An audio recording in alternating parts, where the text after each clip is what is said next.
미래의 불을 바꿀 고수익 ETF. 이거 모르면 간첩이죠. 차이나 전기차 솔렉티브 ETF입니다. 근데 중요한 거 지금 사도 될까요? 안녕하세요, 상승효과입니다. 차이나 전기차. 지금 시국이 굉장히 어렵습니다. 테이퍼링, 금리 이슈, 물가 관련된 이슈들, 게다가 중국 헝다그룹 파산 사태, 중국의 전력난까지 여러 가지로 좋지 않은 상황인데 지금 차이나 전기차 ETF 영향은 없을까요? 영상 후반부에 투자 전략까지 끝까지 봐주세요. 상승효과TV 가족 여러분들, 지금 차이나 전기차 ETF 많이 가지고 계실 거예요. 예전 초기부터 말씀을 드렸었죠. 시총 벌써 2조 1600억이에요. 데이터를 볼 때마다 계속 늘어나고 있죠. 상장일은 작년 말, 아직 1년이 안 됐어요. 최근엔 좀 부진하죠. 최근 수익률은 약간 부진한 편인데 3개월 17%, 6개월 62%. 초반에 잡으셨던 분이라면 지금 수익률이 굉장할 겁니다. 만원 상장에서 17,210원이죠. 상장 9개월 만에 72% 수익률이에요. 어마어마합니다. 언제 샀던 분이든 간에 대부분의 매수하신 분들 다 수익 중이거든요. 이때 고점에 물려서 많은 분들이 힘들어했습니다. 댓글로도 이거 지금 팔아야 되냐, 물 타야 되냐, 괜히 샀다, 이런 이야기가 많았죠. 이때 당시 국채 금리가 급등했던 시기였어요. 성장주들이 꼬꾸라지던 시기였죠. 지금도 마찬가지입니다. 국채 금리가 이렇게 가파르게 상승하는 시기, 이런 전기차, 2차전지 이런 업종에는 좋지 않아요. 어쨌든 최근 움직임은 횡보 형태의 박스권을 보이고 있죠. 하지만 이럴 때 물린 분들만 아니라면은 언제 사든 대부분 다 수익권이라는 거예요. 문제는 지금 포지션이 없는 분들, 언제 사야 될지가 문제겠죠. 지금 상황이 좋지 않아요. 일단 헝다그룹 파산 위기, 일단 상승 모멘텀 자체가 꺾인 상태죠. 투자 심리도 약간 죽어 있습니다. 헝다그룹 사태 많이 아실 거예요. 그리고 전력난, 지금 중국이 호주랑 안 좋죠. 그렇기 때문에 호주에서 석탄 수입하는 거 트러블이 있습니다.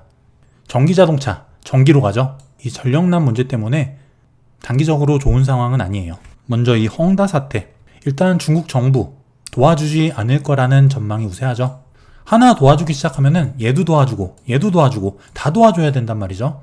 일단은 그냥 두겠다, 그런 입장이고, 옛날에 리먼 사태, 글로벌 금융위기 2008년 이때 당시에 리먼 브라더스 파산했을 때, 이때는 금융 시스템이 붕괴됐던 금융위기였죠. 구조적인 위기였어요. 완전한 경제 위기로 갈 수 있는 그런 상황이었죠. 하지만 헝다 사태는 그 정도까지는 아니라는 거예요. 일단은 이 헝다 그룹 때문에 은행이 망가질 가능성 크지 않다는 겁니다. 물론 중국의 국책은행들, 헝다의 돈을 빌려준 그 은행들이 거의 중국 국영은행이기 때문에 당연히 피해는 가겠죠. 하지만 그 규모가 아주 크진 않다는 거예요. 하지만 그 충격파가 얼마나 커질 수 있냐, 그걸 떠나서 일단 파산 사태까지 이어진다면 부정적인 상황임에는 틀림이 없다는 거예요. 그리고 지금 호주와 싸우고 있는 덕분에 호주 석탄 수입 금지, 전력 공급을 제한하고 있죠. 전기차 충전 뭘로 합니까? 전기로 해야 되는데 어쨌든 이런 전력난 때문에 구매 결정을 미룰 가능성이 있다. 단기간에 전기차 판매 추이가 꺾일 수도 있다, 이렇게 볼 수도 있는 거예요. 어쨌든 여러 가지 정황상 몸살해야 되는 때는 맞습니다. 공격적인 투자보다는 수익률이 다소 낮더라도 안전한 투자가 필요한 시점이라는 거죠. 하지만 내가 포지션이 없다면, 이번에 조정이 만약 나온다면 포트폴리오를 만들 기회가 되겠죠. 조정 시에 분할 매수하는 전략이 좋습니다. 이때 당시 국채금리 관련된 이슈 때문에 좀 빠졌다가 다시 급하게 올랐죠. 그리고 나서 현재 횡보 박스권입니다. 급하게 상승한 분에 대한 일부 기간 조정. 하지만 아직까지 양호한 점은 이렇게 저점을 높여가면서 가격을 크게 빼지 않으면서 이렇게 기간 조정으로 대신하고 있다는 점이에요. 주가의 추세를 한번 보자면 이런 추세를 만들어 볼 수가 있어요. 장기 상승 추세, 이렇게 층층이 있죠.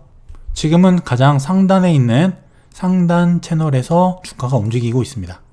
여기서 계속 간다면 가장 좋은 시나리오가 되겠지만, 어쨌든 이 아래 하단 채널로 들어올 가능성도 배제할 수가 없는 상태죠. 이 가운데 부분까지 조정, 가운데 채널까지의 조정을 염두에 두자는 겁니다. 그리고 이렇게 추세선과 지지저항을 한번 그려보게 되면은 여기가 굉장히 강한 지지선이에요.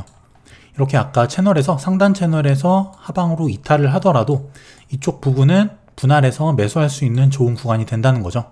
그리고 만약에 더 빠진다, 제 생각에는 여기까지 빠질 가능성은 크지 않아요. 이쪽도 굉장히 단단한 지지선이죠. 하지만 만약에 여기까지 떨어졌다, 정말 좋은 기회가 될 겁니다. 조정을 감안해서 분할 매수 전략을 짜자는 거예요. 물론 이렇게 상승 채널 안에서 계속 움직일 가능성도 배제할 수는 없겠죠. 하지만 이미 많이 올랐습니다. 내가 비중이 없는데 굳이 높은 가격에 많은 비중을 몰아서 살 필요는 없다는 거죠. 더구나 지금 국제 정세도 좋지 않기 때문에 안전하게 분할 매수하는 전략이 좋다는 거예요. 만약에 내가 비중이 아예 없다면 여기 하단부에서 한번 살 수 있겠죠. 소량 정찰병식으로 소액을 삽니다.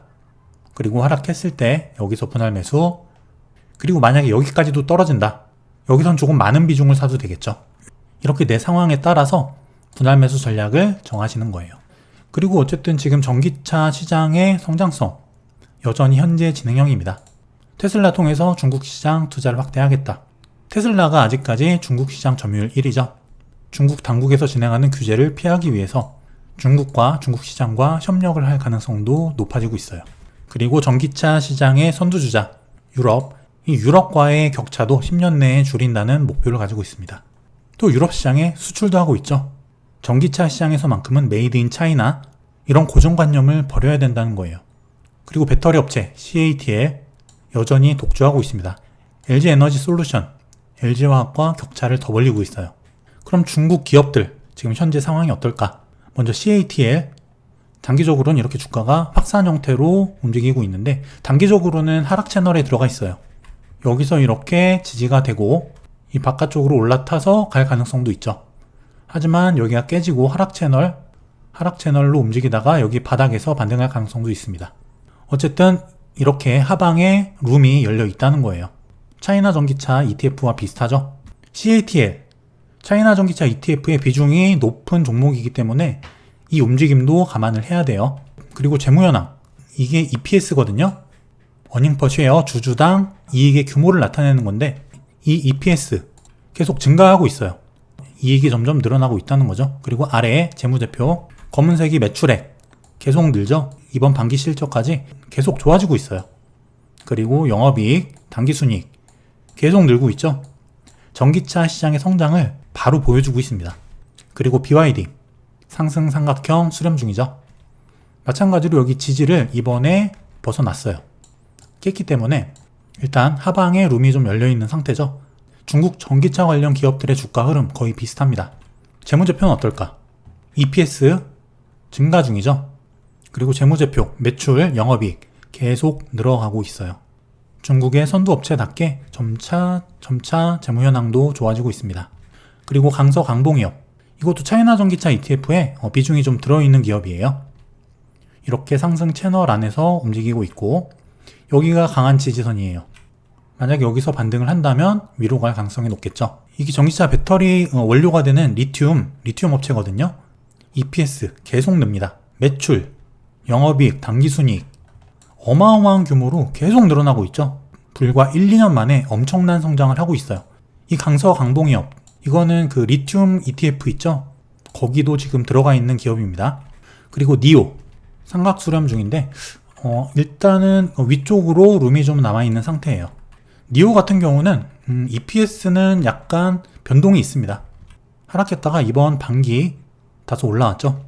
매출은 계속 좋아지고 있는데 이런 영업이익, 당기순이익 계속 적자를 보고 있어요.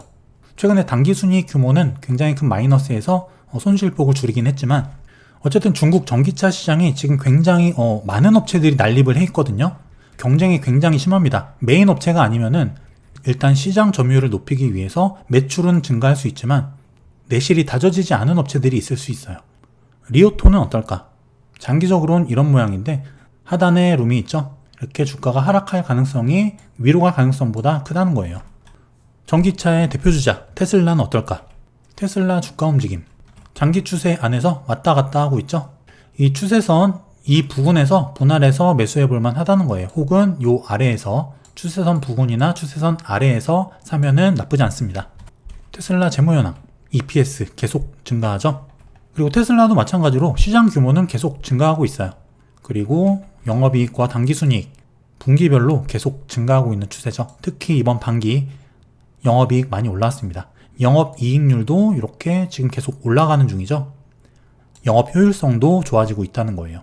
이제 옛날처럼 시장 점유율만 늘리는 그런 상태는 지났다는 거죠. 이제 슬슬 내공이 쌓이면서 내실을 다져가고 있다. 어느 정도 안정화가 되고 있는 상태다. 이렇게 말할 수 있습니다. 자, 그러면은 이 차이나 전기차 ETF 어떻게 투자를 해야 될까요? 지금 어쨌든 정세는 좀 불안한 상태예요. 많이 따고 수익률을 높이는 것보다는 지키는 전략이 좋을 수 있다는 거겠죠. 아까 말씀드렸다시피 조정 시에 분할 매수하는 전략. 그리고 내가 만약에 포지션이 없다.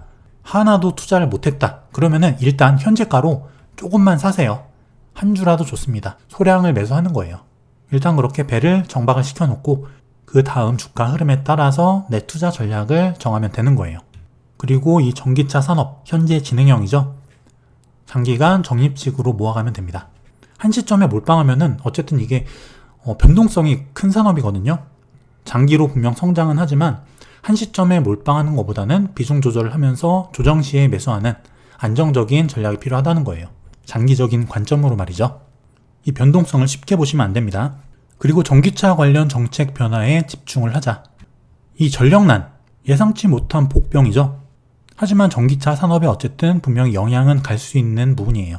이렇게 전력 관련 통제, 이 외에도 전기차 관련된 정책의 변화라든지 이런 부분을 계속 추적 관찰할 필요가 있다는 거예요. 그리고 사건, 사고 같은 이런 것들에 따라서 주가가 등락이 클 수가 있어요.